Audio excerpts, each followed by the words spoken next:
ആ പാത്താത്ത കഴിച്ചു കഴിഞ്ഞാ? ആ കഴിഞ്ഞു പെണ്ണേ.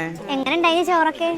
എങ്ങനെ ഉണ്ടായിന്ന് ചോദിച്ചാ കറിയൊന്നും അത്ര പോരാ, മല്ലി മുളകൊക്കെ കൂടുതലാണ്, പിന്നെ കോഴിയാണെങ്കിൽ വെന്തിട്ടു. ആണോ? ഞാൻ കുൽസോത്താനോട് ചോദിച്ചപ്പോ കുഴപ്പമില്ലാന്നാണല്ലോ പറഞ്ഞേ. ഓക്ക് എന്താ അറിയാ, പള്ളർത്ത് തിന്ന് പോണം എന്നല്ലാതെ ഓക്ക് വല്ലതും അറിയോ? പെണ്ണേ, സൽക്കാരത്തിന് അലിവ്യാക്കാക്ക് വരാൻ പറ്റിയിട്ടില്ലല്ലോ. മൂപ്പർക്ക് എന്തെങ്കിലുമൊക്കെ ഒരു പണി ഉണ്ടാണതാ. ഇന്നിപ്പോ പണിക്ക് പോയിക്കണോ? പ്ലേജ് കുറച്ച് ചോറും കൂട്ടാനും എടുത്താ ഞാൻ പോയോക്കട്ടെ. ഞാൻ നോക്കട്ടെ. ഇതാ ഞാൻ എവിടെയൊക്കെ വെച്ച്. എടി എന്താണത്? അത് പാത്താത്താക്ക് കുറച്ച് ചോറാ. ചോറോ? ചോറ് അവിടെ ആൾക്കാർക്ക് കൊടുക്കാനേ തയ്ഞ്ഞിട്ടില്ല. കൊണ്ടുവെക്കത് അവിടെ വേഗം കൊണ്ടുവെക്ക. അവിടെ തന്നെ ചോറ് തയ്ഞ്ഞിട്ടില്ല. പെണ്ണേജ് എന്തിനാ എനിക്ക് ചോറും കൊണ്ട് വന്നത്? എനിക്കിപ്പോൾ ചോറൊന്നും വേണ്ടില്ലേനു. ഇതിൻ്റെ കണ്ണപ്പം തന്നെയാണ് ചോറിന് പായേ. ഞാൻ പോട്ടോ.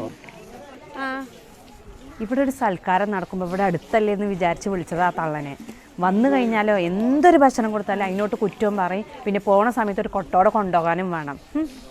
അങ്ങനെ ഇപ്പോൾ കൊണ്ടുപോകണ്ട, വേഗം കൊണ്ടുവരിക ചോറ്.